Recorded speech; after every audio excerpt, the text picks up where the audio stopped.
Waste Bengal, पश्चिम बंगाल के जीत पर नरेंद्र मोदी जी को बधाई दी व्हाइट हाउस से। एक तो ये खबर झूठी है या व्हाइट हाउस ने गलत जानकारी के ऊपर बधाई दी है। मुझे लगता है खबर झूठ फैलाई है। ये हमारा फेडरल डेमोक्रेसी का इंटरनल मैटर है। एक कल ग्राम पंचायत चुनाव में मोदी जीतेगा तो प्रेसिडेंट ट्रम्प या मैक्रॉन और ये सब लोग स्टारमर ये मोदी को बधाई देंगे? बीजेपी वाले को, आईटी सेल को समझना चाहिए उनको। सबसे पहले अमेरिका एक सबसे बड़ा डेमोक्रेटिक कंट्री है, भारत भी है। भारत में क्या चल रहा है डेमोक्रेसी के नाम पर, ये पूरे विश्व को पता है, लेकिन मजबूरी भी है। राहुल गांधी जी, उद्धव ठाकरे जी, ममता बनर्जी बार बार इस बारे में अपनी बात रखते आए हैं। इसलिए मैंने सिर्फ मेरा कर्तव्य है इस देश का नागरिक होने के बावजूद कि प्रेसिडेंट डोनाल्ड ट्रंप को करेक्ट करें। इस देश में, पश्चिम बंगाल में, तमिलनाडु में, आसाम में डेमोक्रेसी के नाम पर क्या खेल चल रहा है, ये विश्व को भी पता होना चाहिए। मैं ये नहीं मानूंगा कि मेरा ट्वीट डोनाल्ड ट्रंप ने पढ़ लिया और कुछ उसका ऊपर कर, नहीं, मेरा कर्तव्य मैंने किया। देश के लाखों करोड़ों लोगों ने ये करना चाहिए कि डोनाल्ड ट्रंप एक राज्य के चुनाव, कोई पार्टी जीत जाती है किसी देश में, तो प्रेसिडेंट ऑफ अमेरिका, उनके पास कितने काम पड़े हैं। वो हॉर्मुज़ की समुद्र धुनी को खोलना है, उनके सामने बड़ा ईरान और इजराइल का युद्ध में उनको ध्यान देना है।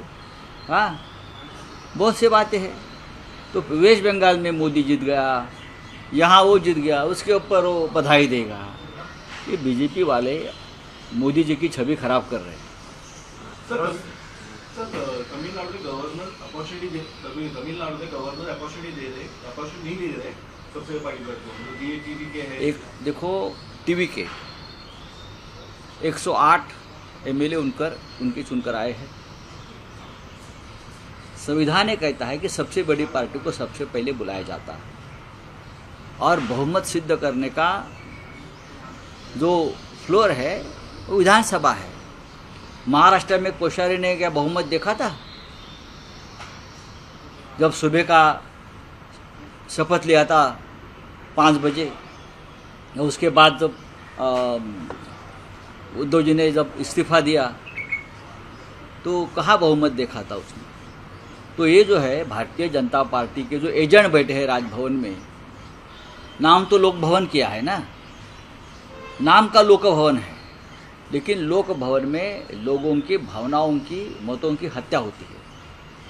108 वाले पार्टी को सबसे पहले बुलाना चाहिए, ये हमारा संविधान कहता है। लेकिन तो मैंने कहा, कल मैंने ट्वीट किया था, कल बीजेपी का वहाँ एक सदस्य चुनकर आया है, उनको बुलाइए और उनको 5 साल का समय दीजिए बहुमत सिद्ध करने के लिए और 108 लोगों को बहुमत जुटाने के लिए।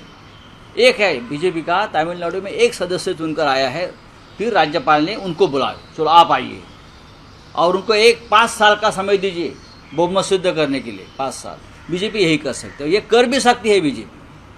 चलिए, ममता बनर्जी को भी असेंबली को डिसॉल्व कर दिया गवर्नर ने पश्चिम बंगाल। देखो, अब उसका ऊपर क्या बात करेंगे, ये कॉन्स्टिट्यूशनल प्रोविज़न है। अब ममता जी लड़ाई करेंगी, ममता जी की लड़ाई में हम सब लोग शामिल होंगे। उद्धव ठाकरे साहब ने भी उनसे बात की है। पूरे देश में लोकशाही, लोकतंत्र बचाने के लिए जंग जारी रहेगा और हम सब लोग उनमें शामिल होंगे। अखिलेश यादव भी गए थे, सब लोग जाएंगे। लॉ ऑर्डर का सवाल उठा है, किस कोई लॉ ऑर्डर का सवाल नहीं है। जब बीजेपी जहाँ जहाँ जाती है, सरकार बनाते हैं, वहाँ लॉ एंड ऑर्डर खुद खराब